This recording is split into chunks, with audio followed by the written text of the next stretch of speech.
Assalamualaikum warahmatullahi wabarakatuh. Halo semua, saya akan mencoba menjelaskan apa itu oscillator dan cara kerja oscillator itu sendiri. Oscillator atau Open System Interconnection adalah model referensi yang diciptakan dari sebuah kerangka yang bersifat konseptual. Namun, saat ini telah berkembang menjadi sebuah standarisasi khusus berkaitan dengan koneksi komputer. Tujuan dari pembuatan oscillator adalah menjadi model rujukan bagi setiap vendor atau developer, sehingga produk atau perangkat lunak yang dibuat memiliki sifat interpolate, yang berarti user dapat melakukan kerjasama dengan produk atau sistem tanpa perlu melakukan penanganan secara khusus atau spesial. Oscillator sendiri dibagi menjadi 7 model.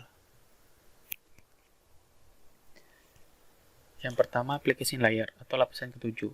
Application layer merupakan lapisan yang menjadi pusat terjadinya suatu interaksi antara pengguna dengan aplikasi yang bekerja menggunakan fungsionalitas sebuah jaringan. Selain itu juga mempunyai fungsi untuk melakukan konfigurasi mengenai bagaimana cara aplikasi dapat bekerja menggunakan resource jaringan, dan kemudian dapat memberikan pesan saat terjadi sebuah kesalahan pada proses pengaturan jaringan. Contoh beberapa service dan protokol yang berada pada aplikasi layer seperti HTTP, SMTP, FTP, dan lain-lain. Yang kedua, presentasi layer atau lapisan ke-6. Lapisan yang ke-6 adalah presentation layer, di mana mempunyai fungsi untuk mentranslasikan format data yang akan ditransmisikan oleh aplikasi melalui jaringan ke dalam format yang dapat ditransmisikan oleh sebuah jaringan. Pada layer ini, data juga akan terenkripsi dan dekripsi melalui sistem. Contoh protokol yang berada pada presentasi layer adalah MIME, SSL, TLS, dan lain sebagainya. Yang ketiga, session layer atau lapisan kelima.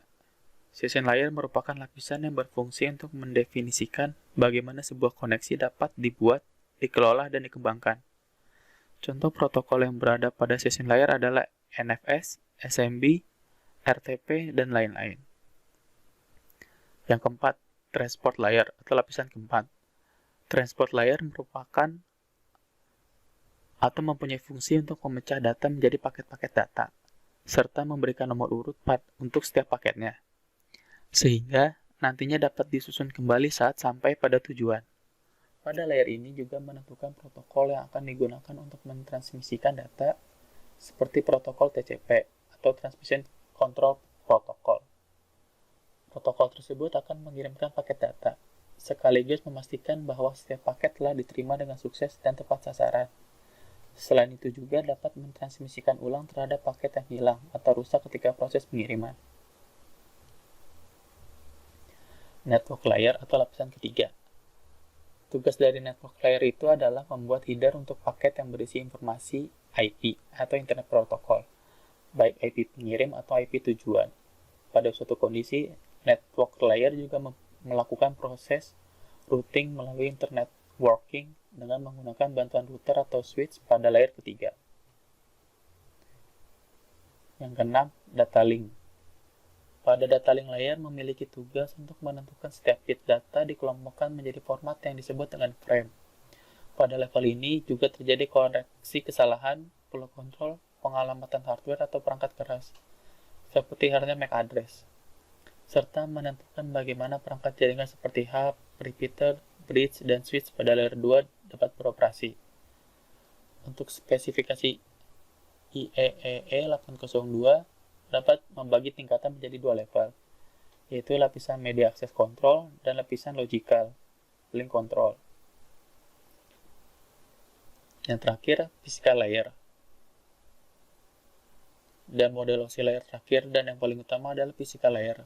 Fungsinya sebagai atau untuk mendefinisikan media transmisi jaringan, sinkronisasi bit, metode pensinyalan, serta membangun arsitektur jaringan, seperti pengkabelan dan topologi jaringan. Pada tahapan atau level ini juga mendefinisikan mengenai bagaimana sebuah NIC atau Network Interface Card dapat berinteraksi secara langsung dengan media kabel dan perangkat radio. Untuk setiap pengiriman data melalui tiap layer dapat dianalogikan seperti Anda mengirim surat.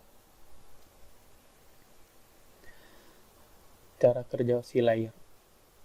Untuk memahami cara kerja OSI layer sendiri, dapat membayangkan dengan tahapan dalam mengirim surat. Agar surat sampai kepada penerima dengan baik dan tepat, maka harus melewati berbagai tahapan pengiriman sesuai dengan prosedur yang telah ditetapkan. Berikut adalah penjelasan cara kerja OSI layer.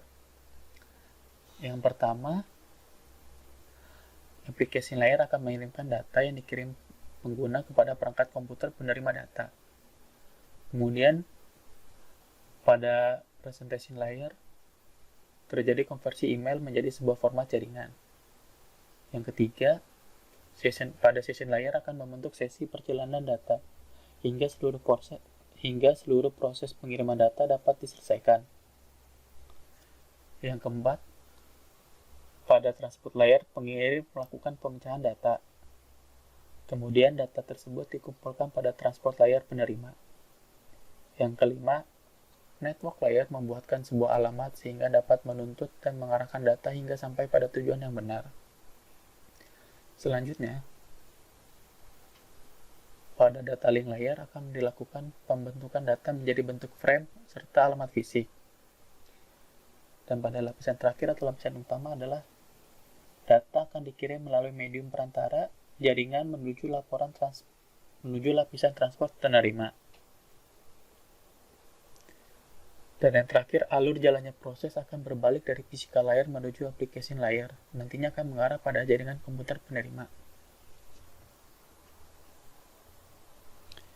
Jadi, secara kesimpulan, OSI layer adalah model referensi yang dikembangkan untuk menciptakan sebuah kerangka yang bersifat konseptual. OSI layer juga memiliki 7 model layer yang terdiri atas application, presentation, session, transport, network, data link, dan physical layer. Untuk setiap level mempunyai peran dan fungsi masing-masing dengan cara kerja pengiriman dari setiap model dilakukan secara berurutan. Begitu saja yang bisa saya sampaikan. Semoga bermanfaat. Terima kasih. Assalamualaikum warahmatullahi wabarakatuh.